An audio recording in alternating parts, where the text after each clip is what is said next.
बयालीसमौजा अंतर्गत ब्रह्मपुर श्रीरामस्थित भीमेश्वर महादेव प्रांगण में राधामोहन गोपाल समिति पक्षर वार्षिक लौड़ी उत्सव महासमारोह अनुष्ठित हो 5 गोटी लौड़ी दल अंशग्रहण करते थानपति भाव ब्रह्मपुर श्रीराम झारकटा खरीपड़िया बागधरापुर और नाहाबंगा लौड़ी दल नृत्य परिवेषण करते मुख्य अतिथि भाव उत्कल यादव महासभार कार्यकारी सभापति सुभाष चंद्र बेहरा मुख्य वक्ता भाव यूनियन फॉर कटक सदर डेवलपमेंट सभापति अध्यापक मनोज कुमार नायक सम्मानीय अतिथि भाव ब्रह्मपुर अधिकारी चंद्रमणि देवता महंत समीर कुमार पंडा श्रीराम अधिकारी सूर्यमणि दास महंत पद्मनाभ दास श्रीराम काउंटी अधिकारी निरंजन पंडा महंत दिलीप दीक्षित श्रीराम आचार्य साई अधिकारी दीपक कुमार साहू प्राक्तन अधिकारी गंगाधर दास महंत राकेश कुमार आचार्य पूर्णचंद्र साहू सरस सासमल कटक सदर यादव महासभा सभापति विनोद बेहरा 42 यादव महासभा सभापति बुले बेहरा संपादक प्रसन्न कुमार बेहरा यूनियन फॉर कटक सदर डेवलपमेंट सक्रिय सदस्य आनंद बेहरा परशुराम बेहरा संजय बेहरा सुशांत बेहरा प्रमुख उपस्थित थे कार्यक्रम में गणेश्वर बेहरा लोकनाथ बेहरा निरंजन बेहरा गोविंद बेहरा राजकिशोर बेहरा ब्रजकिशोर बेहरा गोपीनाथ बेहरा रवींद्र परिडा शंकर बेहरा प्रशांत बेहरा नारायण बेहरा त्रैलोक बेहरा रामचंद्र बेहरा किशोर बेहरा काशीनाथ बेहरा नकुल बेहरा राकेश बेहरा ग्राम यादव परिवार सदस्य कार्यक्रम परिचालना करथिबा बेले ग्रामवासी पुनः सहयोग करथिले कटक सदर अफसर अली रिपोर्ट तूफान एंटरटेनमेंट न्यूज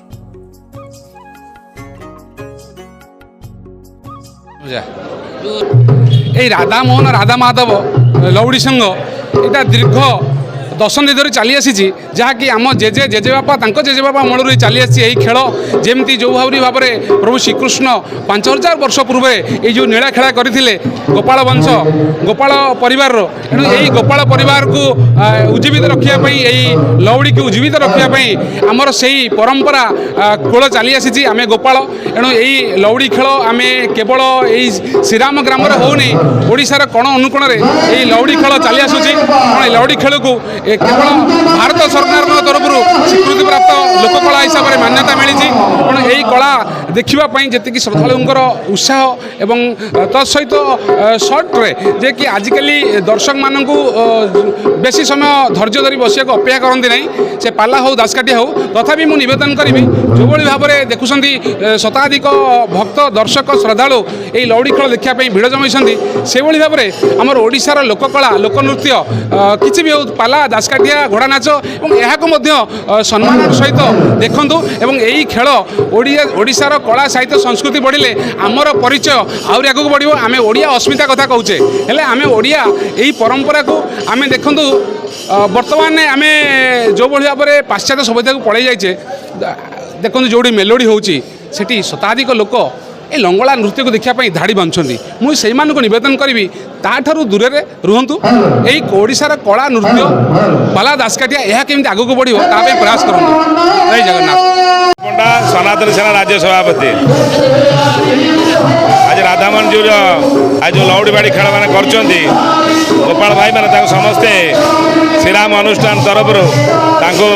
बहुत सुंदर आयोजन पाखापाखि 12 ରୁ 14 मंडल लौड़ी बाड़ी खेल बहुत सुंदर भाव व्यवस्था खाଇବା पीवा बहुत जनसाधारण मैंने बसिया उपभोग कर जो मैंने आयोजक अच्छे बहुत अशेष धन्यवाद से बहुत सुंदर भाव आयोजन करें अतिथि रूप आज आसलु आम उपभोग करुँ सनातन सेना प्रजा को समर्थन दूसरी जे ये कला संस्कृति की बंचाई रखा जरूरी अच्छी ओडिशार अस्मिता रहा दरकार तेणुक जो मैंने आयोजक अच्छा जो मैंने दर्शक अच्छे शुभेच्छा और अभिनंदन अधिकारी ब्रह्मपुर तथा सभापति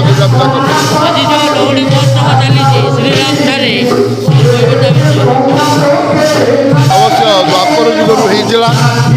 कली जुगे किसी दिन धरी यार प्रचार चली प्रभु कृष्णकर एक लीलार अंश विशिष्ट या द्वारा भाईचारा एवं संस्कृति परंपरार उत्थान होता है एवं समस्त सहयोग ये कार्य कराए ये लौड़ी खेल एक पारंपरिक ओडिशीय नृत्य सहित संपर्कित यह समस्त आनंददायक प्रायतः ये फगुण मसरे जो नृत्य नाटिका चले यह समस्त को ये जो ग्रीष्म प्रवाह सहित रही पवनर मजा दे ବେହେରା ଜାତିର ମୁଖ୍ୟ ବେହେରା ମୁରବୀମାନଙ୍କୁ ବେହେରା ବୋଲି କୁହାଯାଏ। ଏହି କାର୍ଯ୍ୟକ୍ରମ ଆମେ ଯେତେବେଳେ ଛୁଆ ହେଇଥିଲୁ 85-86 ମସିହାରେ ଆମେ ଦିନେ ଏଇଭଳି ଦୌଡ଼ି ବାଡ଼ି ଧରି ନାଚୁଥିଲୁ। ଏବେ ଆମ ପିଲାମାନେ ନାଚୁଛନ୍ତି, ପରମ୍ପରା ବଜାୟ ରହିଛି। ନାଁଟା ଆମେ ଦେଇଛୁ, ଆଉ ଗୋଟେ ନାଁ ଦେଇଛୁ